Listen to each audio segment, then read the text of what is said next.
All right, so this is the third time I'm gonna be shooting this because I keep forgetting to replace the memory card and I didn't know it was already full, so I tried to keep playing. Anyways, I've never had a proper video about my studio, so welcome to the studio. Actually, this is not the best way because I'm just looking at So this is the studio. I'm 10 minutes away from my place, so it's actually perfect. At the distance, I can scooter here most of the time. Not in the winter because I'd be dead. There you go. Yeah. And this is the biggest studio that I've ever took occupancy in.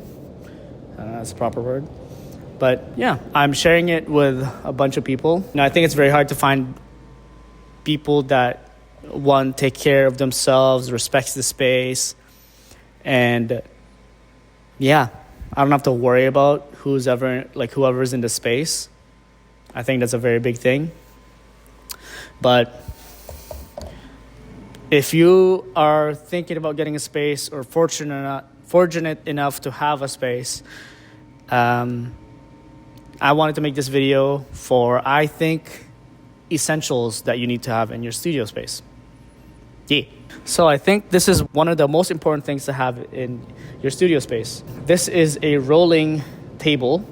This is like two separate things. This is just a tripod table, and I bought a little rolling thing because I love things that have wheels.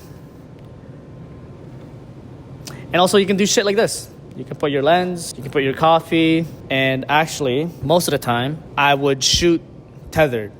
That means essentially when you're shooting, your camera is connected to your laptop, and that would pretty much transfer your images to your laptop so that you don't have to transfer it later on.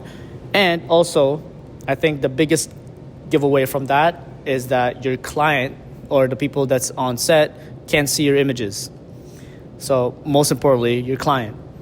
So that your client is all the way over there, you're all the way over here yelling at them. Second one.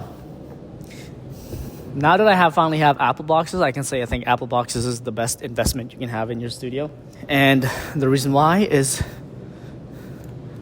my tripod is right now a bunch of Apple boxes. If you want to be an artist, get Apple boxes. Third one. Oh, also, I guess I forgot the most important feature for an Apple box is this. You can sit down, especially if there's no seats. I have seats here, but I think I actually prefer sitting on Apple box because I feel like it's the proper length. Most chairs makes me feel very short because I am short. Next one, C-stand. Obviously this is also on wheels because I love shit that's on wheels. But having heavy-duty C-stands is important because you don't have to worry about your gear falling. Compared to this, thing's flimsy as hell and very light, which is great. I actually bring this a lot because it's one of the stronger ones that I have in terms of my light stands. I would definitely not put an Aperture 600 on that. I would if I'm desperate, but I wouldn't because if I have these guys or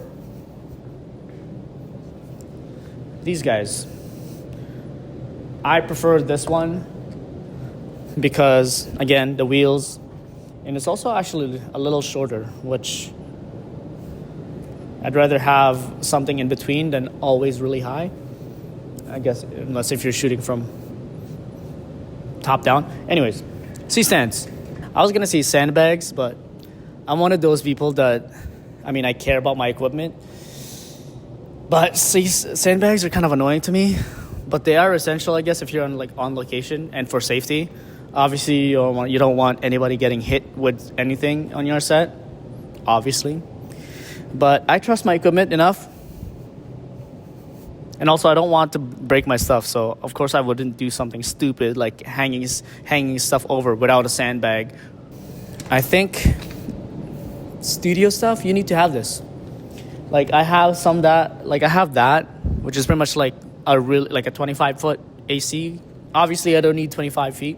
Sometimes I do, but most of the time I don't. And I think having an extension cord, I'm talking about specifically this kind, so that you don't have to deal with that every time you unroll it. You can just roll it like this. I'm all about efficiency, folks.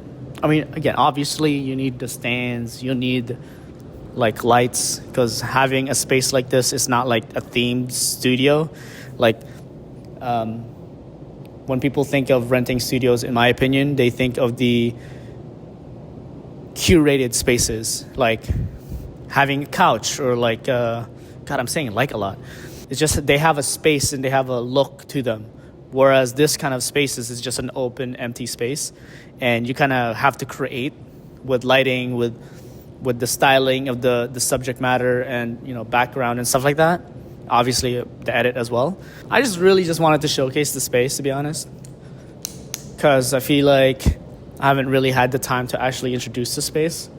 So yeah, I've been in this space for 6 months now, and I love every second of it because I finally have a space that I can shoot whenever and whatever I want. And to put it into perspective, if you rent a space in Toronto for like a full day, it's probably $800 or something. I know there's cheaper, but obviously the quality also goes down with the cheaper studios. But then again, it really depends on what you're trying to shoot.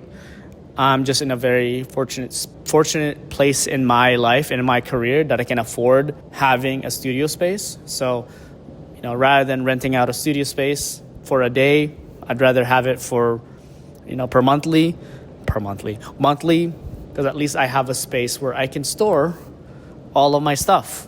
Anyways, yeah, so this is the space.